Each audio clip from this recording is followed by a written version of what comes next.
Do you remember Greasemania? To be honest, I only remember this because I was a die-hard Esclabate addict and they sung a song for Greasemania. Otherwise, I may not have ever remembered it ever happened. But I decided to take a little trip down memory lane and revisit the CD.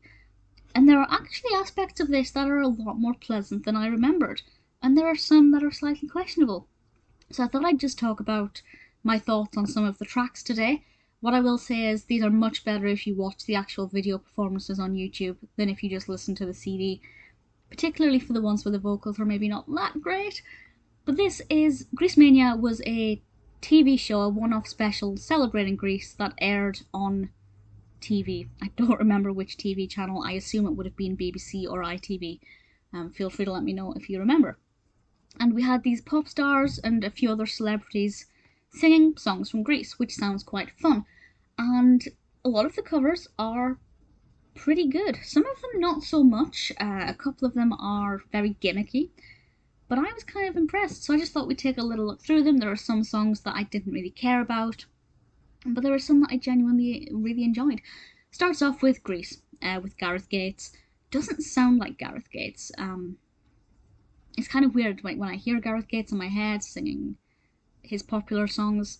Not what his voice sounds like. Definitely not a good way to start the album either. Not that the vocals are bad, I just think this version of this song is not as good as the actual intro song.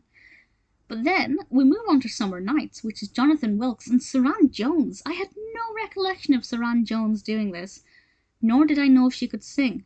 She's got a beautiful voice, and it's a really lovely cover of that song. I'm not sure how I feel about Hopelessly Devoted to You, though, which is Girls Aloud. I was a very big Girls Aloud fan, and I don't know. Some of the vocals sound really good. Some of them sound a little bit, I don't know, screechy. Were they singing live? Does anybody know if they were singing live for this TV event, or recorded as live? I don't believe it was broadcast as live, but it might have been sung as live. I'm not sure. But it's not bad. You're the One That I Want is sung by quite a few members of the TV show, different people. To watch, it's pretty good fun. But again, I felt like the actual vocals fell a bit flat. Not in terms of quality of voice, but in terms of the way they lent themselves to the song. I don't think the styles of singing necessarily were that good for this song, which is the case kind of throughout with a lot of them. I feel like even if the vocals are good and the singers are obviously very talented, they maybe didn't pick the best voices for the songs. But it's still enjoyable to a degree. Darius singing Sandy, what's not to love about that? Tony Hadley sings Beauty School Dropout. And then Sarah Whatmore sings Look at Me, I'm Sandra D. Westlife sing Greased Lightning, which is brilliant. To me, when I think of Westlife, I think of Angels, for very obvious reasons. But, I think very pure boy band that are the heartthrobs of millions of people. When I think of the T-Birds, I think of oil and dirt and impurity and the antithesis of Westlife.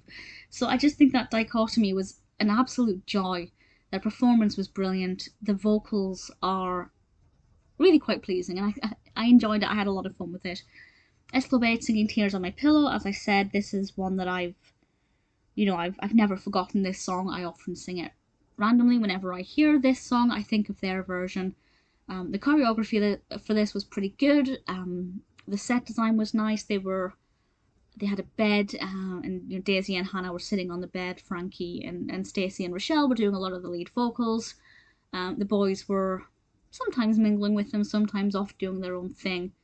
The boys definitely didn't get enough attention with the televised version. But it's a really good vocal performance. The props they had I thought were really cute. The Aran vinyl that Frankie was carrying. Yeah, it was the choreography was nice, the setup was nice, and the costumes were brilliant. I'd love to know where those costumes are now because they're gorgeous. Samantha Mumba sang Blue Moon, which was an interesting choice, and I think it worked quite well. Lisa Scott Lee is There Are Worse Things I Could Do. Again, a really interesting choice that I wouldn't have personally chosen, but it works really well. The Cheeky Girls. I'll come back to them. They're penultimate. The final song on the album is Girls Aloud singing Grease This Beatmasters remix. Whatever. It doesn't. It's interesting to listen to, but not exactly the way I feel like the album would have ended. It should have ended on the Cheeky Girls singing We Go Together, which is actually better than you'd think. They have a better vocal grasp on, the ram lam lam at the ding da ding da dong, etc., than I would have expected. But they also do mention their bums several times throughout it in true Cheeky Girls style. So they've definitely put their own spin on it, a lot more so than I'd say anybody else, which is a pretty good thing, and it certainly makes it memorable. I was a big fan of the Cheeky Girls, so I imagine I thoroughly enjoyed their performance at the time. I had forgotten it, perhaps mentally blocked it out. But if you do listen to this album, give it a listen. It's, don't skip that track, or watch the version on YouTube if you can. It's a delight, but it's an unusual choice that they made. Probably they did it for comedic effect, because everybody else here we kind of take seriously, except them. But it is quite a pleasant surprise. If you're a fan of Grease, obviously check this out. I don't like Grease because I've seen it so much, and I think I watched it too many times when I was growing up that it became, I sickened myself on it, if you like. When you eat something too much, you stop liking it. It's the same with this kind of thing. But it is a fun way to revisit the songs. Pretty decent, very cheesy, not to be taken seriously, was never going to be a chart-topping album. But ultimately, for me, a nice little nostalgic blast from the past.